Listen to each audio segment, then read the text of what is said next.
শুভ সকাল আমার প্রিয় বন্ধুরা। আশা করি তোমরা যে যেখানে আছো সকলে ভালো আছো, সুস্থ আছো। আর ঈশ্বরের আশীর্বাদে তোমাদের ভালোবাসায় আমরাও বেশ ভালো আছি। নতুন দিনে নতুন সকালে নতুন একটি ভিডিও নিয়ে তোমাদের সামনে চলে এসেছি। আশা করি ভিডিওটি তোমাদের অনেক ভালো লাগবে। ভালো লাগলে একটা লাইক দিয়ে সাবস্ক্রাইব করে আমার পাশে থেকো। আর তোমাদের কাছে একটাই অনুরোধ, ভিডিওটিকেও স্কিপ করে না দেখে পুরোটা ভিডিও দেখার অনুরোধ রইল। এদিকে দেখো, সকালে ঘুম থেকে উঠে যেসব বাসি কাজ থাকে সেগুলি আমার সারা হয়ে গেছে। সেগুলি আর আজকে তোমাদের সঙ্গে শেয়ার করলাম না। আমার ঘরের পিছনে ঘ্যাট কচুর ডগা হয়েছিল, সেগুলোই দেখো কেটে নিয়ে এসে আমি রান্না করেছি। কর্তামশাই ঘ্যাট কচুর পাতা খেতে চেয়েছিল, সেই পাতা কয়টা বেটে দিয়েছি আর ডিম সেদ্ধ করে দিয়েছি। সেইগুলো দিয়ে খেয়ে দেখলেই কাজে চলে গিয়েছে। আর পরে আমি ওই ডাঁটাগুলো দিয়ে আলু দিয়ে চচ্চড়ি মতো করেছি আর মুসুরির ডাল সেদ্ধ করেছি। আর দুপুরবেলা ওই মুসুরির ডালটাই আমি টক ডাল রান্না করব কর্তামশাইয়ের জন্য। কর্তামশাই আমার টক ডাল খেতে ভারী পছন্দ করে। তার জন্য দেখো রান্না বান্না করে খাওয়া দাওয়া সেরে আমার বাসন কোসনগুলোও ধোয়া হয়ে গেছে, নিয়ে আমি ঘরে চলে এসেছি। এবার যেখানে খাওয়া দাওয়া করেছিলাম সেই জায়গাটা মুছে নেব, যেহেতু এঁটো হয়ে রয়েছে, ছেলে আবার হটনট পা দিয়ে ফেলবে। তার জন্য আমি দেখো সেই জায়গাটা আগে মুছে নিচ্ছি। জায়গাটা মুছে নিয়ে তারপরে আমি অন্য কাজে যাব। এতক্ষণ পর্যন্ত যে যেখান থেকে আমার ভিডিওটি দেখছো তোমাদেরকে অসংখ্য ধন্যবাদ, অনেক ভালোবাসা রইল তোমাদের ভিডিওটি দেখার জন্য। দেখে দেখো, এটোটা মুছে আমি যে জামা কাপড়গুলো গুছিয়ে রেখে দিয়েছিলাম কাচাকাচি করব বলে, যেহেতু এখন গরম, তার জন্য এখন কাচাকাচিটাও বেশি করতে হয়। একবেলা পরলে পরে আর কিন্তু গায়ে দেওয়া যায় না। ছেলে যেহেতু খেলা করে, তারপর কর্তামশাই কাজে যায়, সেই জামা কাপড়গুলো, বিছানার চাদর, বালিশের কভার, গামছা সব কিছুই কিন্তু আমি গুছিয়ে রেখেছিলাম। যেহেতু হচ্ছে কাচার সময় আবার খুঁজতে হবে, তার জন্য যেগুলো কাচতে হবে সেগুলো আমি গুছিয়ে রেখেছি। দেখো বালিশের কভারগুলো ভিজিয়ে নিলাম। এইগুলোতে আমি একটু হালকা গরম জল দিয়েছি, তার জন্য এগুলো আলাদা করে ভিজিয়ে নিচ্ছি। আর নতুন কিছু সেদিনকে নেমন্তন্ন খেতে গিয়েছিলাম, সেই নতুন জামা কাপড়গুলোও কাচবো, সেগুলো আলাদা করে ঠান্ডা জলে আমি ভিজিয়ে নেব। দেখো কাছাকাছি যেহেতু হয়নি, আমি ভিজিয়ে রেখেছি। এখন দেখো বসে পড়েছি মালা গাঁথতে। যেহেতু এই মালাগুলো নিতে আসবে, তার জন্য আমি তাড়াতাড়ি গেঁথে নিচ্ছি। মালাগুলো গেঁথে তারপরে আমি বসবো আমার কাজে। যেহেতু রিংও রয়েছে, রিংগুলো গাঁথতে হবে, সেই কাজে আমি বসে পড়বো। আমাদের মতো গৃহবধূদের নানান কাজই করতে হয়, যেহেতু দিন খাওয়া সংসারে আমাদের দুই পয়সা উপার্জন করার জন্য সব কাজই কিন্তু করতে হয়। এদিকে দেখো, পাশে যে বৌমাটা বসে রয়েছে বললো, কাকি একটা গোপালের মালা গেঁথে দাও। আমি গোপালের জন্য ছোট্ট করে মালা গেঁথে দিলাম, গোপাল ঠাকুর যেন পরে আমাকে আশীর্বাদ করে, আমি যেন ভালোভাবে চলতে পারি, সংসার পথে যেন আমার মতিগতি হয়, সেইটা জন্য গোপাল ঠাকুরের কাছে আমি চেয়ে নিচ্ছি আশীর্বাদটা। তা দেখো, ওদিকে গোপাল ঠাকুরের মালাটা গেঁথে এদিকে চলে এসেছি আমি আমার কাজে।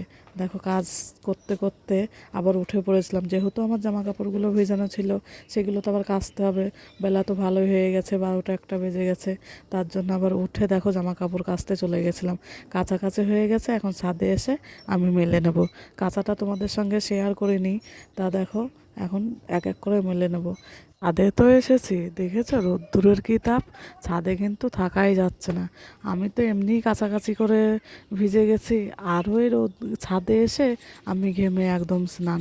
দেখো আমার সব কিছু মেলা হয়ে গেছে, মেলে টেলে নিচে চলে গেছি। যেহেতু কাছাকাছি করে একটু ভিজেও গেছি, ঘেমে গেছি, তার জন্য ভাবলাম স্নানের আগে ঘরটা ভালো করে পরিষ্কার করে নিই। সকালে যেহেতু তাড়াতাড়ি করে ঝাড়ু দিয়েছি, তার জন্য এখন ভালো করে কোনাকানি খুঁচিয়ে ঝাড়ু দিয়ে নিচ্ছি।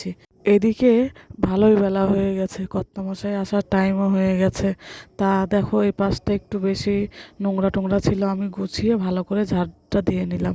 আমি কিন্তু তাড়াতাড়ি ঝাড় দিচ্ছি, যেহেতু আমাকে আবার রান্না করতে হবে, ডাল রান্না করব, সব কিছুই রান্না করা আছে, আর ডালটা রান্না করব, তার জন্য কিন্তু আমি তাড়াতাড়ি করছি। আবার কর্তামশাই বাড়ি চলে আসলে শরবত দিতে হবে, তখন তার মাল তুলতে হবে, অনেক কাজই থাকে। ওই জন্য আমি তাড়াতাড়ি করে ঘরটা ঝাড়ু দিয়ে নিচ্ছি। দেখো ঘরটা আমার ঝাড়ু দেওয়া হয়ে গেছে, বাইরে বেরিয়ে পড়েছি। এখন পোর্ট্রেটা ঝাড় দিলেই আমার কমপ্লিট হয়ে যাবে ঝাড়ু দেওয়া। আমার কাজ আর শেষ হয় না, একটার পর একটা থেকেই যায় আমার কাজ। দেখো ঘরটা ঝাড়ু দিচ্ছি, এখন আবার চিন্তা রয়েছে, তার তো পুরানো রয়েছে, এই তারটা অ্যাসিড জল করতে হবে সেটা মনে পড়ে গেছে। আবার কি করলাম, গাবলায় করে জল নিয়ে অ্যাসিড জল মিশিয়ে তারটা আমি ধুয়ে নিলাম। তারপরে ধুয়ে টুয়ে তারপরে গেছিলাম রান্না করতে। রান্না করে তারপরে গেছি আমি স্নানে। যেহেতু স্নান করে এসে রান্না করলে আমি গা ঘেমে যাবে, ওই জন্য ভাবলাম রান্না করে নিই তারপরে স্নান করব। তাই করেছি। দেখো এখন স্নান করে ঘরে চলে এসেছি, মাথা আসিয়ে আমি সিঁদুরটা পরে নিচ্ছি। তারপরে অনেক সময় চলে গেছে, খাওয়া দাওয়া হয়ে গেছে, কর্তামশাই বাড়ি চলে এসেছে।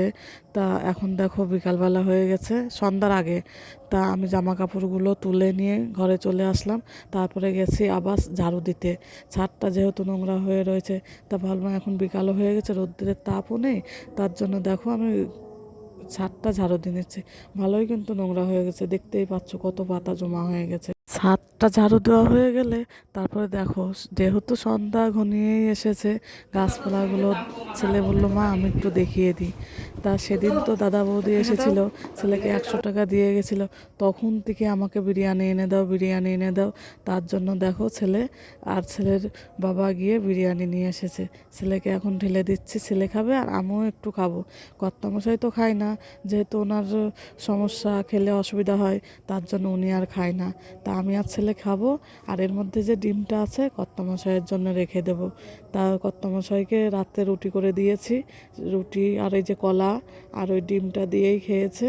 তা আজকে তো যেহেতু হাট বার ছিল আমাদের, শুক্রবার বিননগরের হাট, কর্তামশাই বাজারে গেছিলো। দেখো কত কি এনেছে, পটল, আলু, বেগুন, তারপরে টমেটো, সব কিছুই এনেছে, লঙ্কা, পাঁপড়, মুসুরের ডাল, আদা, গরম মশলা, সব কিছুই নিয়ে এসেছে।